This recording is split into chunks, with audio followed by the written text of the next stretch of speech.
Hello YouTube, my name's Andy and I keep getting scary messages on my laptop.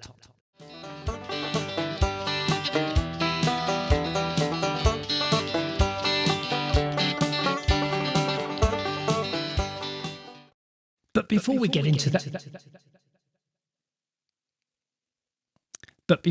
that, I have marginally distracted myself with banjo guitar effects.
But back to those scary messages. They're telling me that the software that supports the Boss BR-800 recording studio will not be compatible with future releases of the Mac operating system.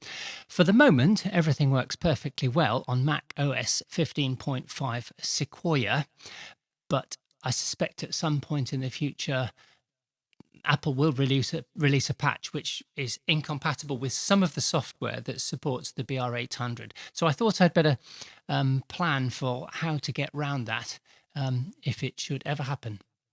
So what are we talking about here? Well, I think there are three bits of software that I need to be concerned with. First is the USB driver. Second is the rhythm editor. And third is the wave converter. Now, if the USB driver stops working, then I can still carry on using the BR-800. I just would need to transfer anything via the SD card directly to the laptop computer, not over a USB cable. And that would mean rhythm files or mastered music using the wave converter. However, without a USB driver, I won't be able to use the BR-800 as a digital audio interface. The rhythm editor software looks like it was designed to run under Windows 95 or something like that.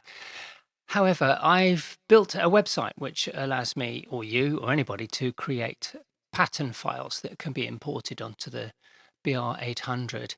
And I'm thinking that I could even have them exported as MIDI files. If the rhythm editor software stops working on my laptop computer, that would be a jolly good incentive to get that website finished and up and running. The wave converter is a way of getting the songs, the track data, into a WAV file or an AIF file, and therefore onto the laptop computer. But it might actually be completely irrelevant because most of the time all I do is plug in the BR-800 directly to the computer using USB and record onto QuickTime. So I don't use the wave converter most of the time anyway, but that would rather require the USB driver to be working.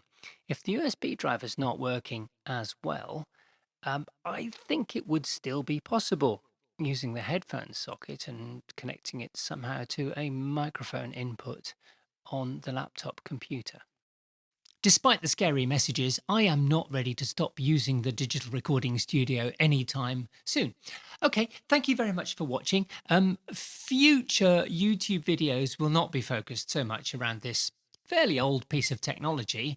I'm going to be doing all sorts of crazy things. I'm going to be making some funny stuff. So please tune in again for more crazy music projects. Bye.